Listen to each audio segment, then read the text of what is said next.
orang yang hendak meninggal atau keluarganya itu merasakan tanda-tanda. Ini mungkin saya cerita sedikit pengalaman saya ya Bu ya. Ya. Eh, saya sering baca itu ya tanda-tanda orang meninggal itu bahkan ada eh, riwayat ada keterangan yang 100 hari sebelum meninggal gitu ya. Macam-macam sampai sampai detail banget waktu asar misalnya pusarnya merasa bagaimana. Nah, itu kalau itu eh, tentu yang merasakan orang yang hendak meninggal. Tapi kalau saya pengalaman saya itu eh, almarhum suami saya itu 3 bulan sebelum beliau wafat ya. Selama 3 bulan sebelum beliau wafat, beliau setiap mengisi pengajian yang tidak ditentukan temanya itu selalu membahas mempersiapkan diri menghadapi kematian dimanapun di masjid manapun. Sampai sepekan sebelum beliau wafat itu karena waktu itu saya seharian membersamai beliau ya. Jadi dari ceritanya hari Rabu eh, itu dari pagi kami bersama, kemudian Ba'da Maghrib itu ngisi di masjid di Karanganyar. Karena saya sudah berkali-kali, jadi di masjid depan rumah, di masjid tetangga, di mana-mana itu ngisinya materinya itu terus. Pada hari itu, beliau tuh ngisinya juga materi itu gitu ya. Nah, pulang sampai rumah jam 9 malam saya protes. Ambi kok materinya itu terus saya gitu ya. Beliau tersenyum, nggak apa-apa gitu. Ya memang nggak apa-apa gitu ya. Memang nggak apa-apa, kita harus mempersiapkan diri gitu ya.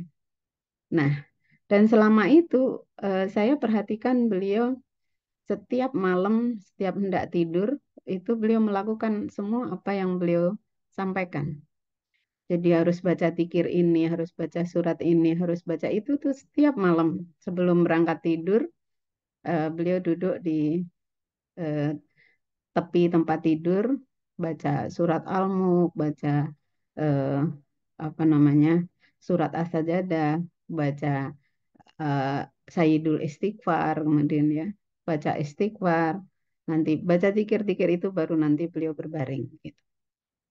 Nah kemudian eh, kalau jadi tanda-tanda fisik yang sampai kepada saya tentu ya. Kalau yang beliau rasakan pernah sebulan sebelum sekitar sebulan atau 2 bulan sebelum beliau wafat, beliau mengatakan bahwa Abi kok pandangannya kabur ya, gitu.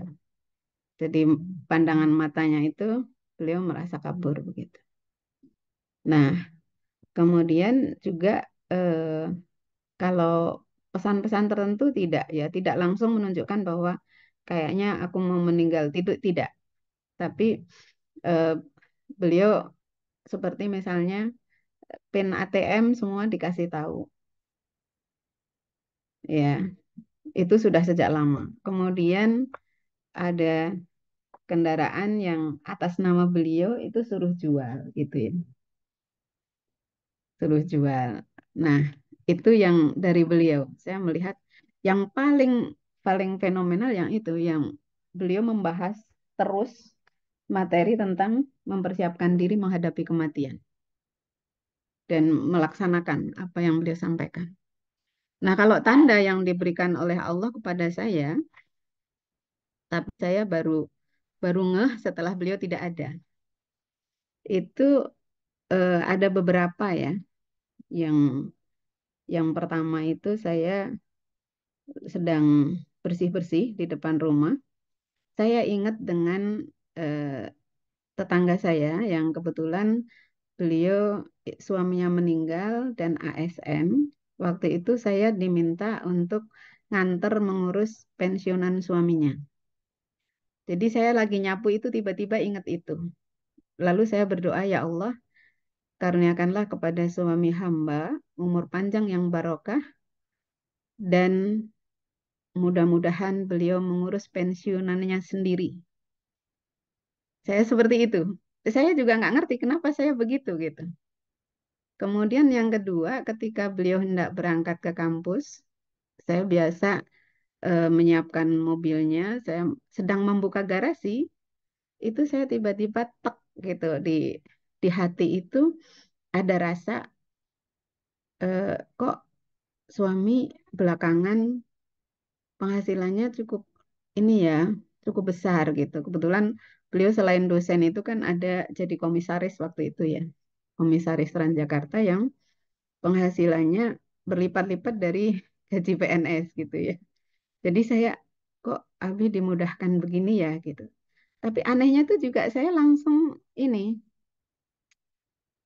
ingat hadis bahwa Allah tidak akan pernah mencabut nyawa seseorang sebelum semua rizkinya sampai. Lalu saya berdoa, ya Allah, karuniakanlah kepada suami hamba usia panjang yang barokah.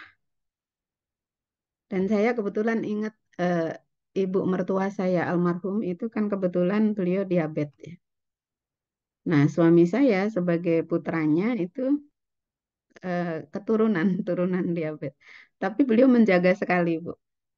Beliau rajin olahraga, makanannya saya usaha jaga ya, sehingga eh, walaupun ada turunan diabetes, gula darahnya tidak sampai berlebihan gitu ya.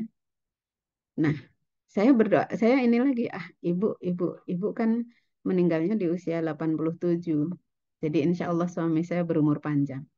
Nah, jadi pikiran saya tuh kayak ke situ terus gitu. Nah, firasat yang paling dekat, paling dekat, beliau wafat hari Kamis menjelang maghrib. Firasat itu datang hari Sabtu sore. Sabtu sore biasanya karena dari tahun 2020 saya tidak boleh bawa-bawa motor sendiri begitu. Jadi saya kemana-mana itu diantar. Saat itu saya mau ngisi pengajian di sebuah tempat. Beliau menyiapkan diri untuk mengantar. Beliau sedang mengeluarkan mobil. Saya duduk di ruang tamu sambil baca materi. Itu tiba-tiba seolah-olah di, diperlihatkan kepada saya oleh Allah melintas empat orang kawan saya, dua tetangga saya, dua teman saya di yayasan, yang empat-empatnya sudah tidak punya suami. Nah, saat itu saya juga langsung, ya Allah, mereka kuat. Hamba mohon kepadamu, karuniakanlah kepada suami hamba usia panjang yang barokah.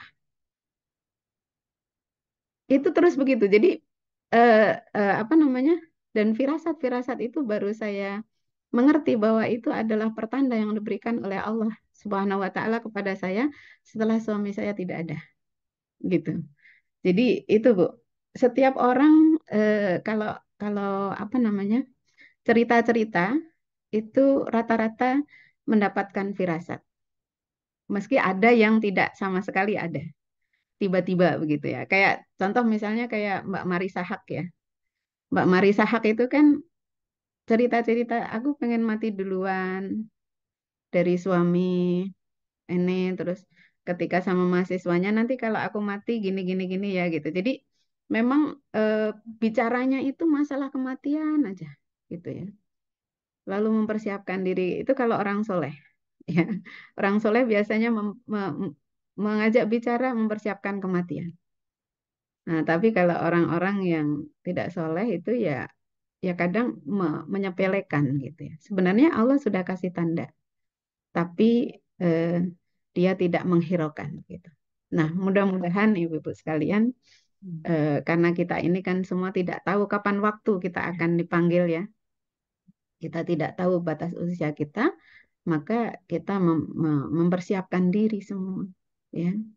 Karena tadi bahwa kematian itu hak mutlaknya Allah Subhanahu wa taala dan jika sudah tiba waktunya, tidak ada yang bisa mengalahkan. Apapun, secanggih apapun ilmu kedokteran gitu.